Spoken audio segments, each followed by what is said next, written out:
तो दोस्तों काफी इंतजार के बाद में फ्रॉम सीरीज का सीजन 4 आ चुका है, जिसका पहला एपिसोड रिलीज हो गया है और आज की इस वीडियो के अंदर इस एपिसोड का हम चीर फाड़ कर देंगे। और जो पहली बार फ्रॉम सीरीज को देख रहे हैं तो इससे पहले जाकर फ्रॉम के 3 सीजन्स को देख लीजिए, अदरवाइज आपको ये वाला एपिसोड समझ में नहीं आने वाला। उसका लिंक आपको नीचे डिस्क्रिप्शन पिन कॉमेंट में मिलेगा। साथ ही साथ मैंने संभवम अध्यायम उनु फिल्म को एक्सप्लेन किया है, जो कि एक मलयालम मिस्ट्री मूवी है। उसका भी लिंक आपको नीचे डिस्क्रिप्शन पिन कॉमेंट में मिल जाएगा। और जल्दी से जल्दी एपिसोड 2 लाने के लिए इस वीडियो के ऊपर 10,000 लाइक और 500 कमेंट कर देना। तो चलिए अब बिना किसी देरी के चलते हैं सीधा वीडियो की तरफ।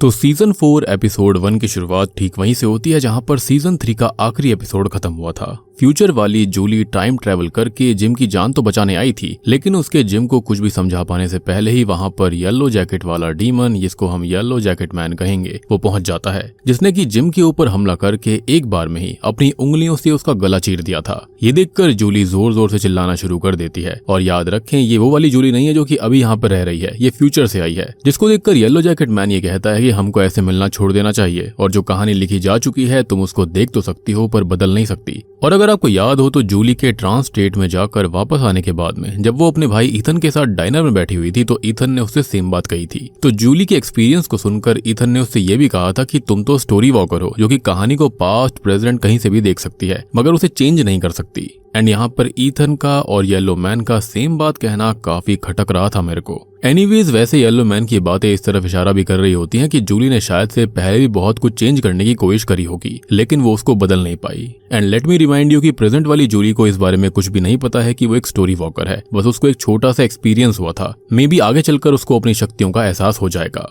और क्या अगर वो ऐसा कर सकती है तो कहीं रैंडल और मरियल भी ऐसा कर सकते थे। एनीवेज, अब आगे जूली रोते हुए वहां से गायब हो जाती है और येलो जैकेट मैन जिम को कहता है कि तुम मेरे फेवरेट हो और काश तुम जिंदा रहकर आगे होने वाली चीजों को देख पाते, क्योंकि आगे होने वाली चीजें उसकी फेवरेट हैं। यानी कि ये कहानी पहली बार नहीं हो रही थी, इससे पहले भी ये कई बार हो चुका है। अब इतना बोलकर येलो जैकेट मैन हंसने लगता है और उसी समय जिम वहीं पर खत्म हो जाता है। एनीवेज, तभी दूसरी तरफ एक गाड़ी उसी रोड पर गिरे हुए पेड़ के पास आकर रुक जाती है, जहाँ से लोग इसी मनहूस गाँव के अंदर पहुंच जाया करते थे। और उस गाड़ी के अंदर एक कैथोलिक प्रीस्ट होता है, लेकिन सभी लोगों की तरह उसको भी यही लग रहा था कि वो किसी दूसरे रूट पर जाकर वापस से हाईवे पर पहुंच जाएगा। लेकिन उसे इस बात का जरा सा भी अंदाजा नहीं होता कि आज और इसी वक्त से उसकी दुनिया पूरी तरह से उलट पलट होने वाली थी। अब वहीं दूसरी ओर उस बंकर यानी कि स्टोरेज एरिया के अंदर जहां पर एल्जिन ने फातिमा की डिलीवरी करवाने के लिए उसे रखा हुआ था, वहां पर अभी फातिमा के पास कैनी और एलिस होते हैं, जिनको वो ये बताने लगती है कि किस तरह से गांव में मौजूद मॉन्स्टर्स पहले असल में नॉर्मल इंसान हुआ करते थे। यानी कि उनकी ऑटोप्सी करते वक्त ये चीज तो पहले ही साबित हो गई थी कि वो पहले इंसान थे, लेकिन इन लोगों ने जंगल में रहने वाली किसी बहुत ही खतरनाक चीज से एक डील करी थी, जिसमें उन्होंने अपने ही बच्चों की बलि दे दी। जी हाँ, और बदले में हमेशा जीवित रहने का वरदान या फिर इस तरह की सिचुएशन मांगी थी, जो कि इस गांव के अंदर एक श्राप लगा हुआ था। यहाँ पर मतलब रिपीटेड साइकिल्स हुआ करती थी। उनको जिंदा रहने का वरदान तो मिल गया था हमेशा के लिए, लेकिन वो बहुत ही वियर्ड तरह से हुआ था, क्योंकि डीमन और डेविल ने इनके वर्डिंग को ले लिया होगा, क्योंकि इन लोगों ने ये नहीं बोला कि वो हमेशा इंसानी रूप में ही जिंदा रहना चाहते थे। तो उसने अपने हिसाब से वरदान दिया था, जो कि आगे चलकर काइंड ऑफ श्राप ही था। हालांकि इस खतरनाक चीज को फातिमा अपने विजन्स में देख नहीं पाई थी, लेकिन अभी वो काफी डरी हुई होती है। अब देखो, जंगल में रहने वाले किसी खतरनाक चीज से डील करी थी और जंगल में से ही येलो जैकेट मैन निकल कर आया था। तो क्या हो सकता है कि इसी से डील करी गई हो, या फिर वो सब बस एक बड़ी चीज का पार्ट था। एनीवेज, तभी एलिस जो होता है वो फातिमा को संभाल कर कॉलोनी हाउस लेकर जाने लगता है, जबकि कैनी उस स्टोरेज एरिया के अंदर मौजूद सीक्रेट टनल से बॉयड यानी कि गांव के शेरिफ को ढूंढने के लिए नीचे जाने लग गया था। और आपको याद होगा कि बॉयड ने वहां पर जाकर देखा था कि जो फातिमा का बच्चा था वो असल में स्माइली मैन में कन्वर्ट हो गया था। खैर, अब टनल में नीचे आगे बढ़ते हुए उसे काफी डर लग रहा होता है कि तभी बॉयड अचानक से उसका मुंह पीछे से पकड़कर उसे शांति से वहां से बाहर चलने के लिए बोलता है, क्योंकि पिछले सीजन के आखिर में बॉयड ने जो देखा था उसने उसे पूरी तरह से तोड़ दिया था। मतलब इनडायरेक्टली स्माइली मैन उसका ग्रैंडसन था और उसको समझ में नहीं आ रहा होता है कि आखिरकार ऐसा हो कैसे सकता है। और अगर आपको याद नहीं है तो मैं आपको फिर से याद दिलाता हूँ कि फातिमा ने जिस बच्चे को जन्म दिया था उसके फीटस को एक जापानीज ड्रेस वाली किमिनो वुमेन जो थी वो अपने साथ टनल में बाकी मॉन्स्टर्स के सामने ले गई थी, और वो फीटस अगले ही पल यानी कि तुरंत ही पलक झपकते उस स्माइली मॉन्स्टर में चेंज हो जाता है, जिसको बॉयड ने खत्म किया था। और उसकी बॉडी को कैनी ने अपनी आंखों के सामने जलते हुए देखा भी था। अभी वो स्माइली मॉन्स्टर अचानक कैनी के सामने आकर हंसने लगता है, जिसको देखकर कैनी के होश पूरी तरह से उड़ गए थे। और सबसे बड़ी बात कि उसने कैनी का नाम भी लिया था, यानी कि ये मॉन्स्टर्स बिल्कुल भी नॉर्मल नहीं थे। इनके पास में सोचने समझने की शक्ति भी थी। खैर इसी दौरान बॉयड अब जैसे तैसे उसको संभाल कर टनल के बाहर लेकर जाता है और कैनी को समझाता है कि फातिमा का फीटस ही स्माइली मॉन्स्टर बन गया था, ये उसने अपनी आंखों से देखा है। और ये बात सुनकर तो कैनी के पैरों तले जमीन खिसक जाती है। एनीवेज अब दूसरी ओर कॉलोनी हाउस के अंदर डोना क्रिस्टी मिलर को अपने साथ उस कमरे में लेकर जाती है जहां पर पिछले सीजन में बॉयड ने एल्जिन को टॉर्चर करते हुए उसका हाथ तोड़ दिया था। साथ ही साथ वहां पर सैरा ने उसकी आंख फोड़ दी थी ताकि वो उसे फातिमा की लोकेशन के बारे में बता दे। खैर उसी कमरे के अंदर आखिरी सीजन में आई एकोस्टा एल्जिन की रखवाली करने के लिए बैठी हुई थी, जो कि डोना और क्रिस्टी के अंदर आते ही उन पर गन पॉइंट कर देती है। जिस पर पहले तो डोना उसको कहती है कि वो जानती है कि एकोस्टा की बंदूक में गोलियां नहीं है और वैसे भी वो वहां पर बस एल्जिन के घाव को सही करने के लिए आई है। ये सुनकर एकोस्टा अपनी बंदूक नीचे कर लेती है और क्रिस्टी एल्जिन को संभालते हुए उसके घाव को देखने लगती है। फिलहाल क्रिस्टी जो थी वो एल्जिन की आंख सही तो नहीं कर सकती थी, लेकिन उसे थोड़ा बेटर लुक देने के लिए उसकी फूटी हुई आंख को सिलकर हमेशा के लिए बंद जरूर करा जा सकता था, जिस पर एल्जिन मान जाता है और वैसे भी कोई ऑप्शन भी नहीं था। एल्जिन अब क्रिस्टी से बोलता है कि उसने किमोनो वुमन की बात इस वजह से मानी थी क्योंकि उसने ये कहा था कि बच्चे के पैदा होने के बाद में उसका बच्चा उन्हें इस जगह से बाहर निकलने में हेल्प करेगा। जिस पर क्रिस्टी उसको बताती है कि ये जगह इसी तरह से सबके दिमाग के साथ खेलती है और एक बार ऐसा ही उसने सैरा के साथ भी करा था। और अगर आपको याद हो तो उस समय सैरा ने अपनी जिद में अपने भाई नेथन को ही मौत के घाट उतार दिया था। अब क्रिस्टी एल्जिन के घाव सिलने लग गई थी और वहीं येलो मैन जो होता है यानी कि येलो जैकेट मैन, वो जिम को खत्म करने के बाद मस्ती से जंगल में मौजूद एक जगह पर आता है जहां पर ना जाने कब उसने एक सूटकेस गाड़ा था। एंड आई बिलीव कि ये विक्टर का काम होगा। आपको याद होगा कि व्हाइट बॉय ने उसको कहा था कि सारे के सारे टाउन के बिलोंगिंग्स को वो सूटकेस में भरकर रख दे। अब इस सूटकेस को निकाल कर देखते हुए वो लगातार हंसे जा रहा था और साथ ही साथ अपने कपड़े भी उतार रहा था। खैर वहीं अब तक बॉयड और कैनी जो थे वो शेरिफ स्टेशन में आ गए थे, जहां के फ्लोर के सीक्रेट एरिया से बॉयड एक छोटे से डब्बे को निकालता है जिसमें काफी सारी बुलेट्स रखी गई थी और बॉयड उन्हें हर उस गन में से जमा कर अपने पास रख लिया करता था जो भी लोग अब तक इस टाउन में लेकर आए थे। तब कैनी को बॉयड के इरादे समझ में नहीं आ रहे थे, लेकिन जैसे ही बॉयड उससे ये पूछता है कि गांव के अंदर टोटल कितने लोग बचे हैं, तो कैनी समझ जाता है कि कहीं ना कहीं बॉयड की ये हरकत लोगों को खुद से ही मरने पर मजबूर करने वाली थी। इसलिए वो बॉयड को भी कुछ उल्टा सीधा करने से मना करता है, जिस पर बॉयड उसको समझाता है कि जिस वक्त स्माइली मॉन्स्टर मारा गया था उस वक्त हम लोग बड़ी मुश्किल से अब तक एक बार मॉन्स्टर से जीते थे, लेकिन अब वो वापस जिंदा हो चुका है, जिसका मतलब कि अभी उन क्रीचर्स को हराया नहीं जा सकता। बेसिकली वो कह रहा था कि वो लोग बेबस हैं और ऐसे टाउन में रहने वाले लोगों के पास सिर्फ दो ही चॉइसेस बचती हैं कि या तो वो मॉन्स्टर्स उनके पास आकर उनके टुकड़े टुकड़े कर दें या फिर वक्त आने पर वो खुद को ही खत्म कर लें। इस बात पर बॉयड और कैनी की बहस भी हो जाती है, पर बाद में कैनी भी बॉयड की सिचुएशन को समझते हुए बताता है कि गांव में कुल मिलाकर फिलहाल 47 लोग थे, लेकिन इनको अभी तक पता नहीं था कि जिम के साथ क्या हुआ। और सबसे बड़ी बात कि वहां पर बाहर एक प्रीस्ट आने वाला था, तो कुल मिलाकर वैसे भी यहाँ पर अभी जो लोग होने वाले थे वो वैसे भी 47 हो ही जाते। खैर हम देखते हैं कि टैबी भी अब खुद को संभाल कर गांव में वापस ले आई थी, क्योंकि आखिरी सीजन में जब से टैबी को ये पता चला था कि वो अपने पिछले जन्मों में जेड के साथ थी, इस जगह पर अंगुई बच्चों को बचाने के लिए आ चुकी थी, तो वो इससे काफी परेशान सी हो रखी थी और उसको ये भी लग रहा होता है कि वो पिछले जन्म में विक्टर की माँ थी और जेड क्रिस्टोफर था, और तब से उसके दिमाग ने काम ही करना बंद कर दिया था। अब गाँव के अंदर आते ही टैबी जूली और ईथन से अपने पति जिम के बारे में पूछती है, जिसके मरने के बारे में किसी को अभी तक कोई आइडिया ही नहीं था, और टैबी को ऐसा लग रहा होता है कि उसकी तरह ही जिम का दिमाग भी खराब होगा और थोड़ा सा शांत होने के बाद में वो घर वापस लौट आएगा। तभी अचानक उनके सामने से फादर की गाड़ी तेज रफ्तार में जाकर सीधा शेरिफ स्टेशन से टकरा जाती है, जिससे कि स्टेशन की एक दीवार टूट गई थी और अभी बॉयड और कैनी मरते मरते बचे थे। अब उस गाड़ी को देखकर तुरंत ही वहां पर काफी सारे लोग आ गए थे और अभी बॉयड और कैनी भी बेहोश हो चुके फादर और उसकी बेटी सोफिया को गाड़ी से निकालने की कोशिश करने लग गए थे, जिस दौरान सोफिया की गर्दन विंडशील्ड के टूटे हुए कांच के बीच में फंस गई थी और वहां पर एक बाइबल भी होती है। और जबकि आपको याद हुआ कि टाउन के अंदर कोई भी बाइबल नहीं थी, तो ये बाइबल जो थी वो इसी फादर यानी कि प्रीस्ट की होती है। और एक और वियर्ड बात ये थी कि जब फादर यहाँ पर आ रहा था तो उसकी कार में कोई भी लड़की नहीं होती। एनीवेज यहाँ पर अब इस चीज की वजह से सोफिया को काफी दर्द हो रहा होता है और अभी काफी कोशिश करने के बावजूद भी फादर की सीट का दरवाजा नहीं खुल रहा होता, इसलिए बॉयड कैनी से टूल्स लाने के लिए कहता है और जैसे तैसे मरियल के साथ मिलकर सबसे पहले सोफिया की सीट बेल्ट काट कर उसको आजाद करवाया जाता है और टैबी सोफिया को संभालने की कोशिश करने लग गई थी। वहीं कैनी को वापस आते समय जेड मिल जाता है जो कि उसके साथ आ गया था, जिस दौरान जब टैबी की नजर उस पर पड़ती है तो दोनों काफी हैरान हो गए थे, क्योंकि टैबी को इस बात पर भरोसा नहीं हो रहा था कि उसका जेड के साथ इतना गहरा रिश्ता था। खैर अभी कैनी और बॉयड फादर को निकालने की कोशिश करने लगते हैं और उतने में ही रैंडल वहां पर एम्बुलेंस लेकर पहुंच गया था।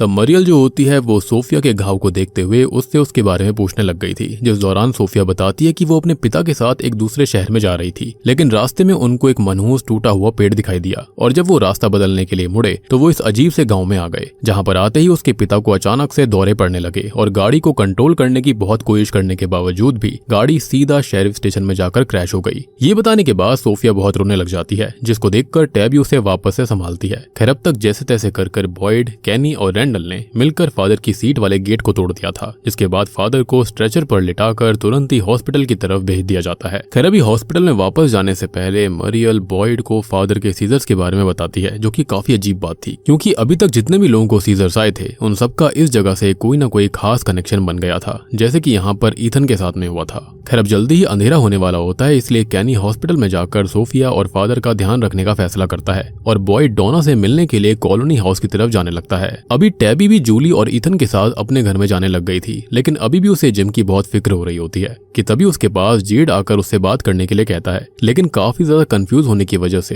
टैबी उससे कोई भी बात नहीं करना चाहती थी और अभी उसे उसके पिछले जन्म और उसके ही विक्टर की माँ होने वाली बात पर पूरी तरह से भरोसा नहीं हो रहा था। और भाई सिंपल सी बात है, ये जो टाउन है ना, यहाँ पर जितने भी लोग मरते हैं उसके बाद नए लोग उनकी रिप्लेसमेंट के लिए आते रहते हैं, जैसा कि स्टार्टिंग से यहाँ पर होता आ रहा था। अब टैबी के मन में ये था कि ये जगह सच में लोगों के दिमाग के साथ खेलकर उन्हें झूठ को सच के रूप में दिखाती है और हो सकता था कि टैबी और जेड को वो सब दिखाना भी इस जगह की एक चाल होगी। खैर अब जहाँ पर एक तरफ टैबी सब चीजों पर भरोसा नहीं कर पा रही थी, वहीं जेड को इन सब पर बहुत ज्यादा भरोसा था, इसलिए वो टैबी से कहता है कि उन्हें जिम के साथ बैठकर इस बारे में बात करनी चाहिए, जिस पर टैबी उसको बताती है कि जिम अब तक घर वापस नहीं लौटा है। ये सुनकर जेड वहां से चला गया था। वहीं बॉयड के कॉलोनी हाउस के बाहर पहुंचने पर उसकी मुलाकात एकोस्टा से होती है, जो कि पिछले सीजन में बॉयड के एल्जिन जैसे बच्चे का हाथ तोड़ने की वजह से उसे काफी नाराज थी और उसको लग रहा था कि बेशक से बॉयड पहले के टाइम पर इस गांव का हीरो रहा होगा, पर फिलहाल उसके दिमाग ने उसके साथ खेलकर उसे एक शैतान बना दिया है।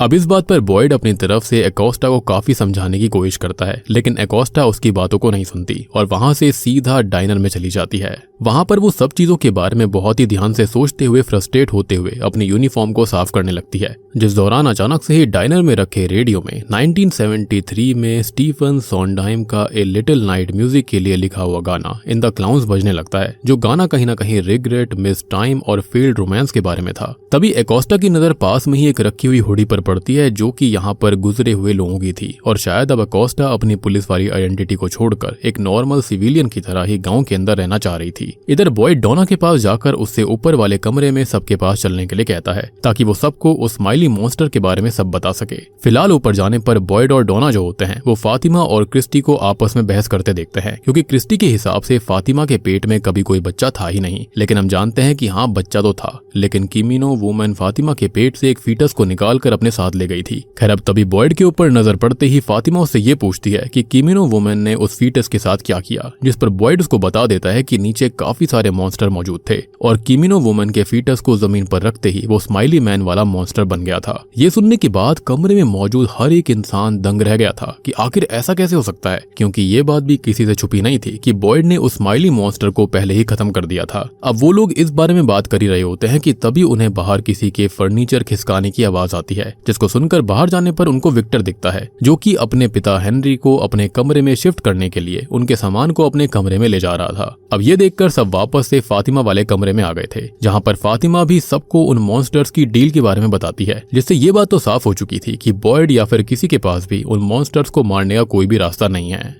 और बस अब तक एक ही चीज क्लियर हुई है कि जंगल में कोई ऐसी शैतानी चीज रहती है जिससे कि इस टाउन के लोगों ने डील करी थी और अपने ही बच्चों का सैक्रिफाइस कर दिया था, जिसके बाद में उनको यहाँ पर इस तरह के मॉन्स्टर या फिर अमर रहने का वरदान या फिर श्राप मिल गया था। यही एक प्लॉट है जो कि अब तक 100% क्लियर है और इसके अंदर कहीं ना कहीं येलो जैकेट मैन का भी हाथ था। फिलहाल बॉयड जो होता है फातिमा से जानने की कोशिश करता है कि डिलीवरी के वक्त जिन विजन से उसे मॉन्स्टर्स के डील के बारे में पता चला था तो उसने उन विजन्स में और क्या क्या देखा, लेकिन ये बात सुनकर फातिमा उल्टा बॉयड के ऊपर भड़क जाती है, क्योंकि पहले किसी ने भी उसकी इस बात पर भरोसा नहीं करा था कि उसके पेट में कुछ तो अजीब पल रहा है और फातिमा को ऐसा लग रहा था कि बाकी सब उसके साथ ऐसा बर्ताव कर रहे हैं कि शायद उसने उन विजन्स में देखी हुई चीजों के बारे में कुछ जानकारी छुपाने की कोशिश करी हो। तब एलिस और बाकी सब उसको समझाने की कोशिश करते हैं कि ऐसा कुछ नहीं है, वो बस बाहर जाने का रास्ता ढूंढना चाहते हैं, लेकिन फातिमा उनमें से किसी की भी बात को सुनने के लिए तैयार नहीं थी।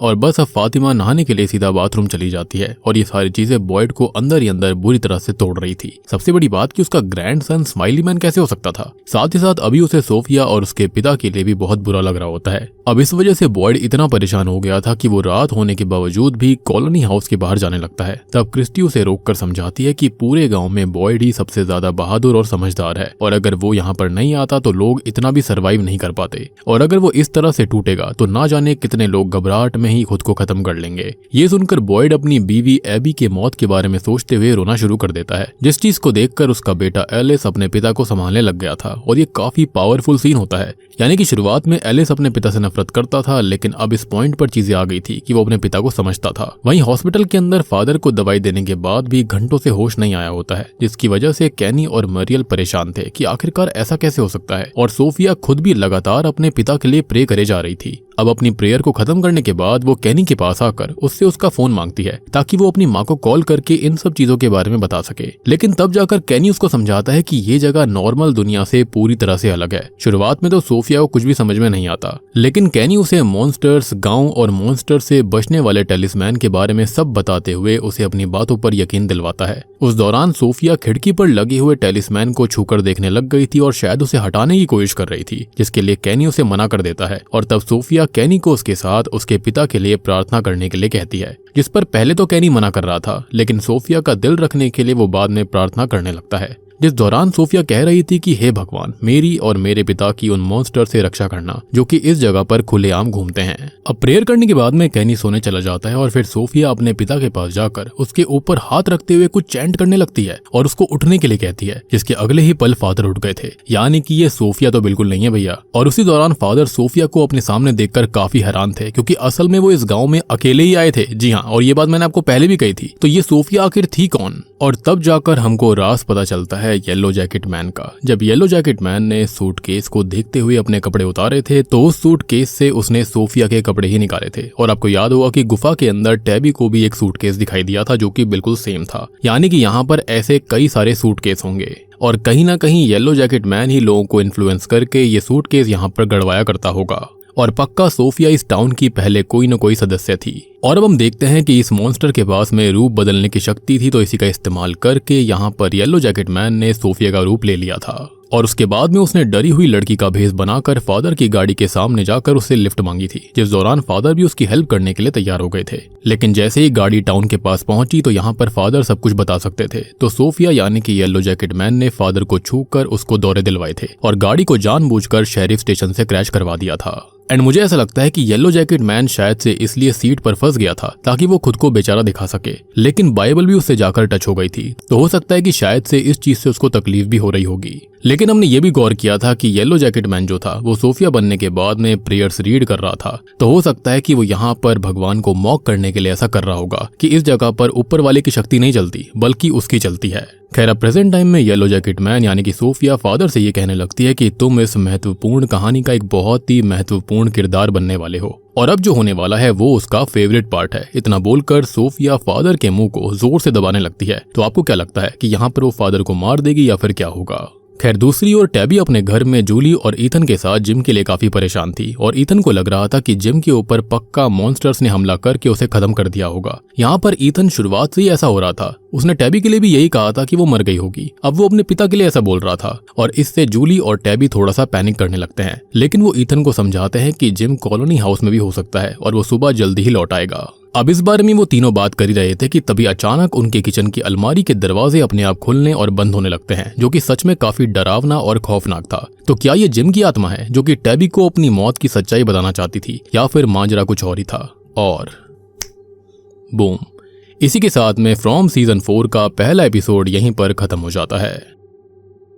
अब देखो, मैं यहाँ पर कुछ थियोरीज और कुछ पॉइंट्स रखना चाहूंगा। हालांकि फ्रॉम सीजन 4 के 10 एपिसोड्स होंगे और यहाँ पर अभी बाकी एपिसोड आने में काफी वक्त है, तो पहले से ये थियोरीज देना सही नहीं होता, लेकिन फिर भी मैं कुछ चीजें यहाँ पर पॉइंट आउट करना चाहूंगा। तो देखो, अगर कोई भी इंसान इस टाउन के अंदर खत्म होता है तो शायद उसको रिप्लेस करने के लिए कोई ना कोई गाँव में आता रहता है। जैसे कि यहाँ पर सर्टेन सेट ऑफ लोगों का होना जरूरी है। जैसे कि जब फादर खत्री यानी कि एक पेस्टर खत्म हुआ तब बस के अंदर टेली आई थी जो कि एक टैरो कार्ड रीडर थी। इसके अलावा जब बार टेंडर टॉम मारा जाने वाला था तो उससे पहले ही यहाँ पर जेड आ चुका था। और उसी समय सीजन 1 की नर्स जीना के खत्म होने के बाद में हॉस्पिटल में आई थी उसकी कमी पूरी करने के लिए मैरियल, जो कि यहाँ पर क्रिस्टी की गर्लफ्रेंड होती है। और जैसा कि अब तक टेली भी खत्म हो गई थी तो उसकी कमी को पूरा करने के लिए वहां पर एक और पेस्टर आया था, और इसलिए शायद से येलो जैकेट मैन यानी कि शेप शिफ्टर ने ये कहा था कि तुम बहुत ही ज्यादा अहम किरदार निभाने वाले हो। अब येलो जैकेट मैन जो था वो सूटकेस को देखकर काफी पागल सा हो रहा था, हंस रहा था। लेकिन ये कोई नया बैग नहीं है, क्योंकि यहाँ टाउन के अंदर ऐसे ढेर सारे बैग्स हैं। और अगर आपको याद हो तो व्हाइट बॉय ने यहाँ पर विक्टर से कहा था कि जितने भी लोग मारे जाएंगे उनके सारे सामान को इकट्ठा करके वो एक बैग के अंदर कहीं गाड़ दे। तो ऐसे कई सारे बैग्स यहाँ पर पक्का होंगे। और टैबी ने भी मॉन्स्टर्स वाले टनल के अंदर बिल्कुल ऐसा ही एक सूटकेस देखा था जिसके अंदर एक पुरानी वेडिंग ड्रेस रखी हुई थी। और मुझे ऐसा लगता है कि ये उनकी ट्रॉफीज थी, जैसे कि इंसानों का शिकार करके वो कुछ ना कुछ उनकी बिलोंगिंग्स लेकर आते थे। अब वैसे पक्का फ्यूचर वाली जूली कई बार अलग अलग जगहों पर येलो जैकेट मैन से मिल चुकी होगी, जिसकी वजह से वो इतना ज्यादा घबराई हुई थी, क्योंकि उसको येलो जैकेट मैन की ताकत के बारे में अंदाजा था। और जैसा कि येलो जैकेट मैन सोफिया बनकर उन सबके बीच में आ ही गया था, तो हो सकता है कि बाद में उसकी सच्चाई के बारे में सबसे पहले जूली को पता चलेगा। और आने वाले एपिसोड्स के अंदर यही होगा कि जूली को अपनी शक्तियों के बारे में पता चलने वाला था। अब वैसे यहाँ पर गौर करने वाली बात यह भी है कि येलो जैकेट मैन के आने के बाद से शायद मॉन्स्टर्स का आतंक थोड़ा सा कम हो गया है, पर शायद येलो जैकेट मैन भी उनका रियल मास्टर नहीं है। हो सकता है कि वो डीमन भी किसी के एजेंट की तरह हो और जंगल में रहने वाली असली शैतान बाद में ही सामने आएंगे। और सबसे बड़ी बात यह है कि जब बॉयड और सैरा यहाँ पर लाइट हाउस को ढूंढने जा रहे थे तो उनको किसी ने खींचा था, जो कि बिल्कुल मकड़ी के जाले जैसा था। तो बहुत बड़ी मकड़ी या फिर कोई ऐसी चीज वहां पर आई थी, और मुझे ऐसा लगता है कि वो बिल्कुल मिस्ट मूवी जैसा लग रहा था। मिस्ट मूवी के अंदर जो इन जानवरों की दुनिया थी वो बिल्कुल अलग थी, और वहां पर अलग अलग किस्म के बड़े बड़े भयानक मॉन्स्टर्स रहा करते थे।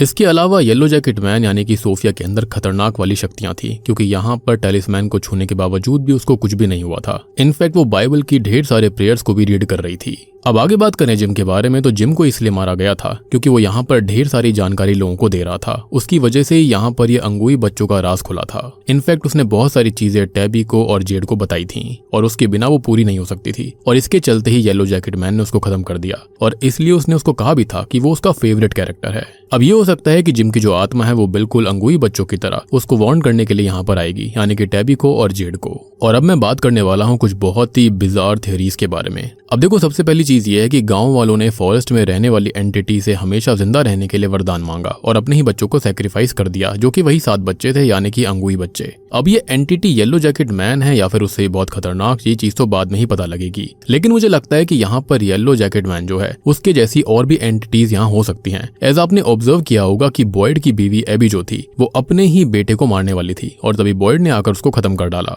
एबी का कहना था कि एलिस बॉयड तो पहले ही खत्म हो चुके हैं, तो क्या एलिस कोई एंटिटी हो सकता है? और क्या यहाँ पर एबी हमेशा से सही थी? एज उसके जरिए ही स्माइली मैन पैदा हुआ था, जबकि फातिमा प्रेग्नेंट नहीं हो सकती थी। और हम जानते हैं कि या तो भगवान या फिर शैतान, इन दोनों में से किसी एक में ही शक्ति है ऐसा करने की, और स्माइली मैन एक मॉन्स्टर था। तो मे बी एलिस में गड़बड़ है। शायद से एबी हमेशा से सही थी, और एलिस की पेंटिंग्स वो ज्यादा कभी बाहर भी नहीं गया था। तो ऐसी अजीब पेंटिंग बनाना काफी वियर्ड सी बात है। अब ये टाउन जो है वो एक साइकिल में चलता है। जैसे पहले भी यहाँ पर सेम लोगों ने सेम चीजें ठीक करने की कोशिश करी थी, जैसे कि एल्जिन की आंख खराब हो गई थी, ऐसे ही और भी 2 लोग थे जिनकी आंखों के अंदर सेम चीज हुई थी। अब मुझे लगता है कि यहाँ पर मास मैसेकर, मास डिस्ट्रक्शन आने वाला है। याद करो कि कैसे। अब आपको याद हुआ कि विक्टर ने ये बताया था कि जब यहाँ पर मास मैसेकर हुआ था लास्ट वाला, तो उससे जस्ट पहले यहाँ पर एक कार आकर क्रैश हुई थी जिसके अंदर 2 लोग आए थे। और अभी देखो, सोफिया यानी कि येलो जैकेट मैन और फादर आए हैं। तो ये चेतावनी थी कि टाउन के अंदर अब कुछ भयानक होगा। मुझे तो ऐसा भी लगता है कि टेली जो थी वो भी कोई मॉन्स्टर या फिर कोई एंटिटी हो सकती है, क्योंकि 47 नंबर का सिग्निफिकेंस यहाँ पर बहुत है। जैसे कि उसके 4 बच्चे और 4 ग्रैंड चिल्ड्रन थे। इस एपिसोड के अंदर 47 लोग बचे हुए थे, अकॉर्डिंग टू कैनी ऐसा था। और जब रैंडल ने डोना को बांधा था तो उस वक्त आरवी में रेडियो के ऊपर भी 47 नंबर लिखा हुआ था। टैबी जिस रूम के अंदर थी उसका नंबर था 2225, और वो भी अगर स्टार्टिंग और एंड के 2 नंबर को ऐड करते हो तो वो भी 47 बनता है। और मुझे तब भी लग रहा था कि यहाँ पर कुछ तो गड़बड़ है। और इस पॉइंट पर यह भी एक चीज है कि जिसको दौरे पड़े थे उन सबको किसी हायर बीइंग यानी कि एंटिटी ने पक्का टच करा होगा, और तभी उनको दौरे पड़ रहे थे। अब देखो, 47 का एग्जैक्ट मतलब तो नहीं समझ में आ रहा, लेकिन इतना तो है कि जैसे ही टाउन के अंदर बस 47 लोग बचते हैं, ये मास मैसेकर होता है। और येलो जैकेट मैन ने जूली को, जो कि स्टोरी वॉकर फ्यूचर से आई थी, उसको कहा था कि ये सब मेरा फेवरेट है। और क्या उसे येलो जैकेट मैन याद नहीं है? हम तो मिलते रहते हैं। तो शायद से जूली ने पिछला मैसेकर देखा होगा पास्ट में जाकर, जहाँ पर ये येलो जैकेट मैन किसी और के रूप में होगा और ये सब करवाया होगा। अब जैसे पिछले मैसेकर का अकेला सर्वाइवर विक्टर था, तो क्या इस बार ईथन बचेगा और ऐसे ही ये साइकिल चलती रहेगी? अब जिस हिसाब से येलो जैकेट मैन कहानी की बात करता है, ऐसा लग रहा है कि इस टाउन की कहानी उसने ही लिखी है और उसका इन्फ्लुएंस हर जगह पर है। क्या हो अगर शायद से वो ये सब करके रियल दुनिया में जाना चाहता हो। अब पहले फ्रॉम टाउन के अंदर कोई बाइबल भी नहीं थी, लेकिन अब फाइनली टाउन के अंदर एक बाइबल आ गई है। लेकिन अगर येलो जैकेट मैन यानी कि शेप शिफ्टर डीमन है, तो उसने ये अलाउ कैसे कर दिया? या फिर शायद से ये गॉड की मर्जी है कि इस बार साइकिल सेम तरह से रिपीट नहीं होगी। लेट्स सी, क्योंकि फ्रॉम का सीजन 5 भी आएगा, जो कि आखिरी होने वाला है। अब एक चीज और नोटिस करना कि सीजन 3 और सीजन 4 येलो शेडिंग के साथ है। पता नहीं आपने ऑब्जर्व किया या नहीं, लेकिन आई थिंक ये चीज शेप शिफ्टर को दर्शाती है, यानी कि येलो जैकेट मैन को।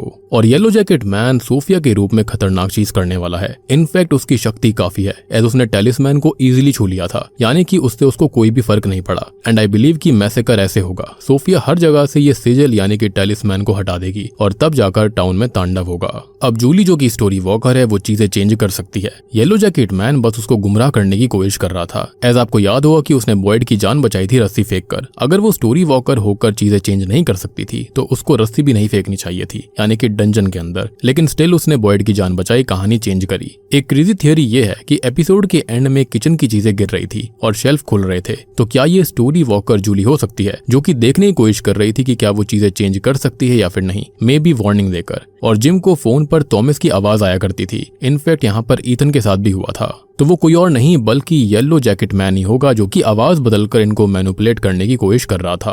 अब इन सबको एंटीना इस्तेमाल करने से रोकने के लिए जो आवाज आ रही थी, बेसमेंट खोदने से जो गुस्सा हुआ था, वो भी यही yellow jacket man shape shifter है। और अगर ये डीमन किसी भी सूटकेस से कपड़े चेंज करके उनका रूप ले सकता है, तो वो वेडिंग ड्रेस वाला भी डीमन ये खुद हो सकता है। हो सकता है कि बैलेरिना डांसर भी वो खुद होगा।